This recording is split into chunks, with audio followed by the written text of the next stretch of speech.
नमस्कार मैत्रिणींनो, माझ्या चॅनलवर तुमचे मनःपूर्वक स्वागत आहे. तर आज जरा प्रॉब्लेमच झाला आहे. तुम्हाला व्हिडिओमध्ये दिसेलच. झालं असं, माझा मेहंदी कोन ॲक्च्युली 6 ते 7 दिवसापूर्वीचा आहे. तुम्ही पहिल्या व्हिडिओमध्ये पाहिलं असेलच. कोन स्मूथ पडतच नव्हता. खरं तर मी एका हाताने मोबाईल पकडला होता आणि एका हाताने काढत होते. सो मला व्यवस्थित काढता आलेच नाही. म्हणून मी थोड्या लाईनी काढल्यानंतर तुम्हाला व्हिडिओ दाखवला. तर आजचा व्हिडिओ पण काहीसा असाच आहे. आशा करते माझ्या ह्या चुकांना थोडं दुर्लक्ष करून माझे प्रयत्न बघावे. पण ह्यानंतरचे व्हिडिओ अगदी नीट असेल. तर आज आपण पाहणार आहोत तिरपी रेषा कशी काढावी.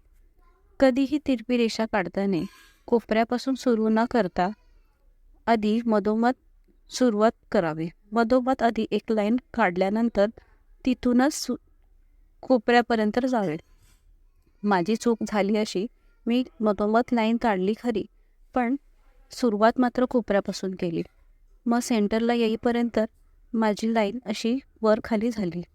त्यामुळे मला पुन्हा दुसरी तिरपी लाईन काढावी लागली. पण तिथून मी सेंटरने सुरुवात केली.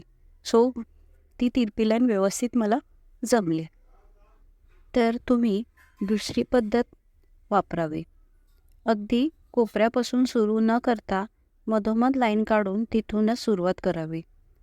पण माझ्यासारखी घाई नको. तर घरी प्रॅक्टिस करत राहा. पुढच्या व्हिडिओमध्ये चुका सुधारून एक चांगली व्हिडिओ पोस्ट होईल. पण एक सांगू, चुका करूनच माणूस सुधारतो, बरोबर ना? तर हा व्हिडिओ तुम्हाला कसा वाटला नक्की सांगा. मला आवडेल. तुमचे मतही ऐकायला आवडेल. तर प्रॅक्टिस करत राहा आणि चॅनलला सबस्क्राईब करा आणि एक लाईक जरूर करा. धन्यवाद.